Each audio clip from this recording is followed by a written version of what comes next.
बिस्मिल्लाहिर्रहमानिर्रहीम। अस्सलामु अलैकुम दोस्तों, मैं हूं क़ारी फ़हीम अहमद क़ासमी और आप देख रहे हैं आसान उर्दू SBL यूट्यूब चैनल। दोस्तों, आज की वीडियो बनाने का जो हमारा मौजू है वो है celebrating of happy new year, यानी नए साल की मुबारकबाद देना कैसा है और नया साल क्यों कर मनाना चाहिए। दोस्तों, आज हम इसी के बारे में आपसे बात करेंगे क्योंकि नया साल बहुत ज़्यादा करीब है, तो मुझे इस चीज़ की ज़रूरत महसूस हुई कि नए साल के ऊपर भी एक वीडियो बनानी चाहिए और लोगों को इससे आगाह करना चाहिए। तो दोस्तों, बने रहिए हमारे वीडियो में आखिर तक और वीडियो को पूरा ज़रूर देखें बिना स्किप किए। मैं आज की वीडियो शुरू करता हूँ।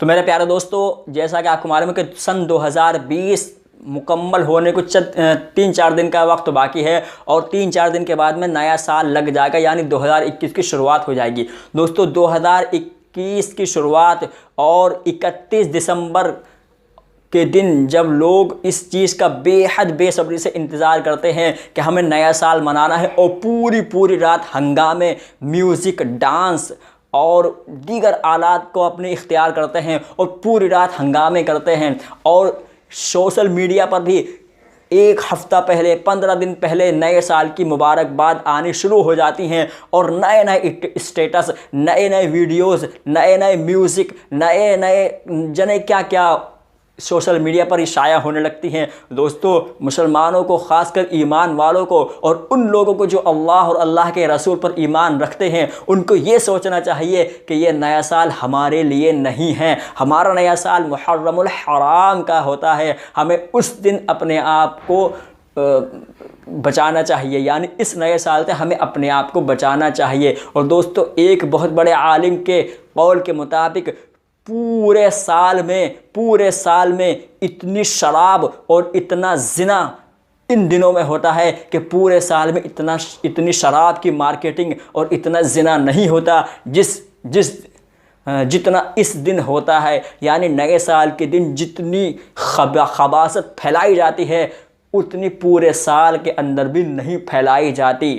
और हमारा नौजवान मुसलमान नए साल की मुबारकबाद बड़े एहतियात से देता है, ग्रीटिंग कार्ड ख़रीदता है, अपने मोबाइल पर स्टेटस लगाता है, अपने व्हाट्सएप के स्टेटस लगाता है, अपने इंस्टाग्राम पर नई वीडियो अपने अपलोड करता है। दोस्तों, हमें इस नए साल से परहेज़ करना चाहिए। हाँ, कोई अगर मुबारकबाद दे तो उससे मना भी ना करें, लेकिन हमें अब हद्दुल इम्कान हमें अपनी पूरी कोशिश करनी चाहिए कि हमें इस नए साल से बचना चाहिए। क्योंकि एक अंग्रेज़ी शायर ने क्या खूब कहा है और एक अंग्रेज़ी शायर ने अपनी किताब में लिखा है, we are not celebrate for any day, we are standing of the God last judgment day.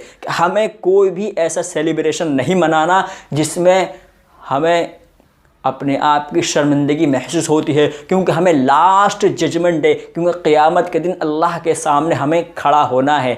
We are not celebrate for any day, we are standing of the front of the God in the last judgment day, यानी हमें क़यामत के दिन अल्लाह के सामने भी खड़ा होना है। और दोस्तों, एक आलिम के मुताबिक और एक बहुत बड़े जो हमारे अकाबिरीन हैं, असलाफ़ हैं, उनके कौल के मुताबिक तो जितनी पूरे साल में शराब की फ़रोख्त नहीं होती इस दिन सबसे ज़्यादा शराब बिकती है, इस दिन सबसे ज़्यादा ज़िनाकारी होती है, इस दिन सबसे ज़्यादा म्यूज़िक, डांस और बेहयाई, बेशर्मी की जाती है। और लोग एक दूसरे को इस तरह पागलपन से नए साल की मुबारकबाद देते हैं जैसा कि ये उनके लिए बहुत बड़ी खुशी का दिन है। दोस्तों, हमें अपने आप को इससे बचाना चाहिए, क्योंकि अल्लाह ताला के सामने भी हमें खड़ा होना है और अपने आप को हर किस्म की बुराई से बचाना चाहिए। दोस्तों, मैं मिलता हूँ आपसे फिर किसी वीडियो में, फिर किसी नए टॉपिक के साथ। और ये वीडियो आपको अच्छी लगी तो वीडियो को लाइक करें, शेयर करें और हमारे चैनल आसान उर्दू SBL को सब्सक्राइब करना ना भूलें। आप हमें इंस्टाग्राम पर भी फॉलो कर सकते हैं। इंस्टाग्राम की हमारी आईडी है आसान उर्दू SBL और स्नैक वीडियो की हमारी आईडी है आसान उर्दू SBL ASU 333861। तो आप हमें इंस्टा पर और स्नैक वीडियो पर भी फॉलो कर सकते हैं। दोस्तों ये वीडियो आपको अच्छा लगे तो वीडियो को लाइक करें और शेयर करें। हमारे चैनल आसान उर्दू एसबीएल को सब्सक्राइब जरूर करें। मैं मिलता हूँ आपसे फिर किसी वीडियो में, फिर किसी नए दीनी और इस्लाही और इस्लामिक टॉपिक के साथ। जब तक के लिए अल्लाह हाफिज़।